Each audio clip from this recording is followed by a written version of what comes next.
दोस्तों इस वीडियो में हम लोग बात करेंगे राजस्थान से आई हुई प्राथमिक विद्यालयों में शिक्षक भर्ती के बारे में। विज्ञापन संख्या 12/2022 आपके सामने है। ये डिटेल्ड नोटिफिकेशन है। इस नोटिफिकेशन के माध्यम से हम eligibility criteria, age limit, selection process, exam pattern, सारी चीजें A to Z बारीकी से समझेंगे। तो यहाँ पर आप लोग ये नोटिफिकेशन देख पा रहे होंगे। सबसे पहले बात कर लेते हैं पदों की संख्या को लेकर के।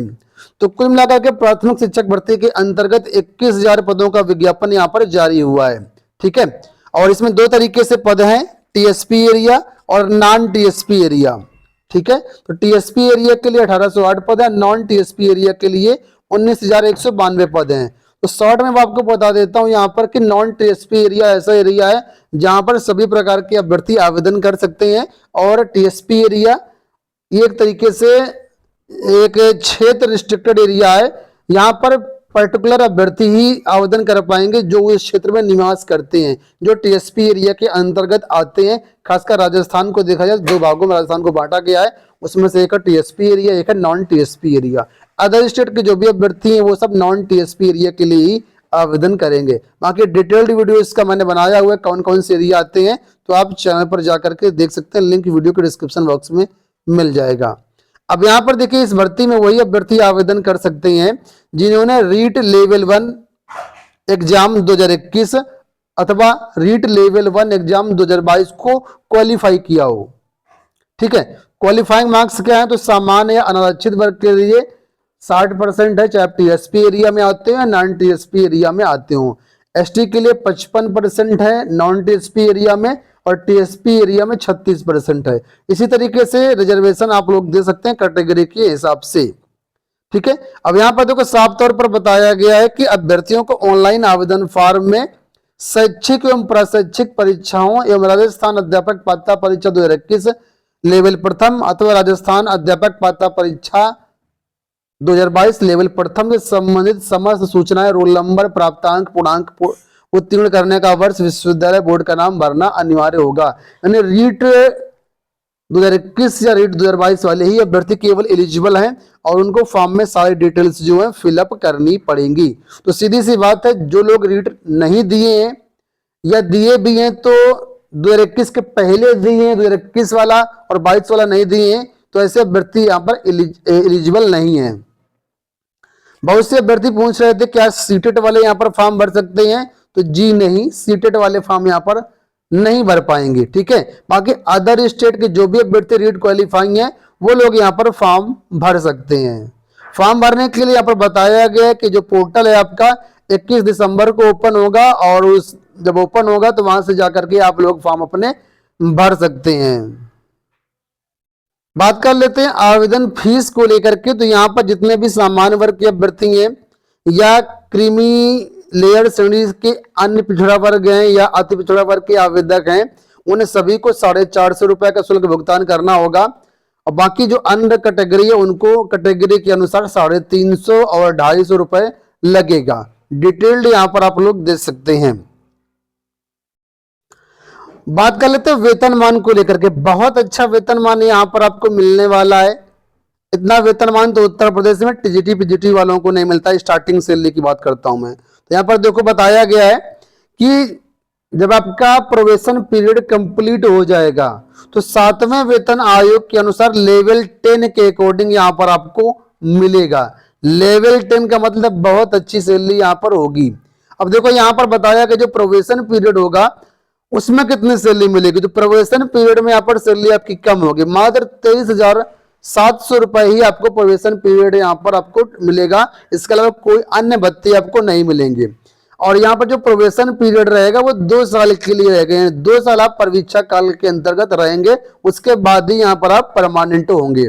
अब बात कर लेते हैं हम लोग एलिजिबिलिटी क्राइटेरिया को लेकर के। तो एलिजिबिलिटी क्राइटेरिया और एज लिमिट की बात कर लेते तो यहाँ पर देखो बोला गया है कुछ मतलब यहाँ पर मतलब मल्टीपल एलिजिबिलिटी क्राइटेरिया आप जो भी फॉलो करते हैं उसके अनुसार यहाँ पर आप फॉर्म भर पाएंगे। सबसे पहले बोला गया कि न्यूनतम 50% अंकों के साथ उच्चतर माध्यमिक यानी 12th या इसके समकक्ष एवं प्रारंभिक शिक्षा में 2 वर्षीय डिप्लोमा चाहे किसी भी नाम से जाना जाता हो। तो अगर आपके पास ये है तो ये आप पढ़ सकते हैं। यहाँ पे न्यूनतम 45% अंकों के साथ उच्चतर माध्यमिक विद्यालय पास, मतलब 12 पास है। साथ में प्रारंभिक शिक्षा में द्विवर्षीय डिप्लोमा, चाहे किसी भी नाम से जाना जाता हो, लेकिन जो यूजीसी के रूल्स हैं 2002 के अंतर्गत, इसके अंतर्गत आपका होना चाहिए। इसके बाद न्यूनतम 50% अंकों के साथ 12वीं पास हो एवं 4 वर्षीय BEd कोर्स जो होता है वो आपने किया होगा, तब भी यहाँ पर आप एलिजिबल रहेंगे प्राथमिक शिक्षक भर्ती के लिए। अगला है कि न्यूनतम 50% अंकों के साथ 12वीं पास है तथा शिक्षा शास्त्र विशेष शिक्षा यानी डिप्लोमा इन एजुकेशन और स्पेशल एजुकेशन में हो तो आप इसके लिए एलिजिबल रहेंगे। ये स्पेशल टीचर्स जो होते हैं उनके लिए केवल लागू रहेगा। इसके बाद लास्ट में बोला गया है कि स्नातक अगर आप पास आए और 2 वर्षीय प्रारंभिक शिक्षा में डिप्लोमा है तो भी आप फॉर्म भर सकते हैं। तो जितने भी डीएलएड वाले हैं उत्तर प्रदेश के, वो इसी ऑप्शन के इस ऑप्शन के माध्यम से यहाँ पर एलिजिबल हो जाएंगे और यही आपको फॉर्म में वहां पर मेंशन करना होगा। आपने देखा होगा यहाँ पर कहीं पर भी बीएड का जिक्र नहीं किया गया है। तो बीएड का जिक्र इसलिए नहीं किया क्योंकि राजस्थान से बीएड को प्राथमिक शिक्षा भर्ती से बाहर कर दिया गया है और मामला अभी फिलहाल सुप्रीम कोर्ट में विचाराधीन है। इस वजह से यहाँ पर प्राथमिक शिक्षक भर्ती को इसमें शामिल नहीं किया गया है बीएड को। तो बीएड वाले प्राइमरी के लिए फॉर्म नहीं भर सकते हैं। देखो बी नंबर पर यहाँ पर बताया गया रीट के बारे में कि रीट 2021 लेवल प्रथम या रीट 2022 लेवल प्रथम आपका क्वालिफाई हुआ होना चाहिए। ठीक है, तो ये तो बात हो गई एलिजिबिलिटी क्राइटेरिया के बारे में। इसके अलावा यहाँ पर देखो राष्ट्रीयता में क्या है, भारत का नागरिक हो नहीं, कुल मिलाकर के अदर स्टेट वाले सभी एलिजिबल हैं। टेंशन लेने की कोई बात नहीं, बशर्ते जो एलिजिबिलिटी क्राइटेरिया है वो आप फॉलो करते हो। एज लिमिट की बात कर लेते हैं तो मिनिमम यहाँ पर 18 वर्ष रहेगा, अधिकतम यहाँ पर 40 वर्ष रहेगा और जो एज की काउंटिंग होगी वो 1 जनवरी 2024 से की जाएगी, यानी इस तारीख तक आप एलिजिबल होने चाहिए। तो आवेदन की बात कर लेते हैं तो 21 दिसंबर से आवेदन प्रारंभ है, 19 जनवरी रात्रि 12 बजे तक इसमें आप फॉर्म भर सकते हैं। ठीक है, आवेदन करने के लिए governmentjobcenter.com वेबसाइट विजिट कर सकते हैं, वहां पर आवेदन कर सकते हैं, नोटिफिकेशन वगैरह भी डाउनलोड कर सकते हैं। 25 फरवरी से लेकर के 28 फरवरी 2023 के बीच आपकी परीक्षा करवाई जाएगी, यानी टाइम बहुत कम मिलेगा। अगर आज की डेट से हम लोग देखें तो सीधा सीधा आपके पास लगभग 2 महीने का समय है, लेकिन अगर आप आवेदन की डेट देखें तो लगभग 1 महीना ही आपको समय यहाँ पर मिलेगा 19 जनवरी से। तो तैयारी अच्छी करनी पड़ेगी और तैयारी अगर अच्छी करेंगे तो तभी आपको यहाँ पर एग्जाम क्वालिफाई हो पाएगा, क्योंकि कंपटीशन आजकल बहुत ज्यादा है। अब यहाँ पर देखो चयन प्रक्रिया के बारे में बताया गया और एग्जाम पैटर्न भी अभी समझते हैं हम लोग। तो यहाँ पर चयन प्रक्रिया क्या होगी वो देखिए। तो यहाँ पर साफ तौर पर कहा गया है कि जो चयन प्रक्रिया होगी वो राज्य स्तरीय वरीयता एवं चयन सूची तैयार करने के लिए निम्नलिखित प्रक्रिया अपनाई जाएगी। तो नंबर 1 पर बताया गया है कि सबसे पहले आपकी लिखित परीक्षा करवाई जाएगी, लिखित परीक्षा के आधार पर ही वरीयता सूची तैयार कर दी जाएगी। रिटर्न एग्जाम होगा, रिटर्न एग्जाम में जो अच्छा स्कोर करेगा उसको वहां पर वरीयता सूची बना करके आगे प्रोसेस में शामिल किया जाएगा।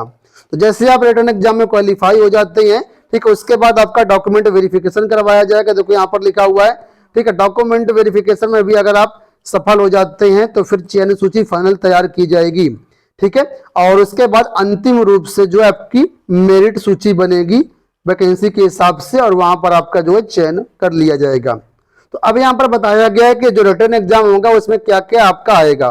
तो रिटर्न एग्जाम देखो परीक्षा एक ही होगी आपकी, केवल एक एग्जाम होगा, इसलिए 300 नंबर की परीक्षा होगी और इसमें 2 घंटे 30 मिनट का समय आपको दिया जाएगा, यानी 150 प्रश्नों के लिए 150 मिनट का पूरा टाइम आपको मिलेगा। एक प्रश्न के लिए 1 मिनट आपके लिए रहेगा। साथ में परीक्षा में नेगेटिव मार्किंग भी आपकी यहाँ पर रहेगी और नेगेटिव मार्किंग जो होगी 1/3 की नेगेटिव मार्किंग होगी। अब देखिए सिलेबस जो यहाँ पर बताया गया, जो टॉपिक्स बताया गया क्या क्या आपको पढ़ना है। तो यहाँ पर देखिए भूगोल आपका आएगा 100 नंबर का। ठीक है, भूगोल में क्या क्या टॉपिक है वो सारी चीजें यहाँ पर देखो दी गई हैं।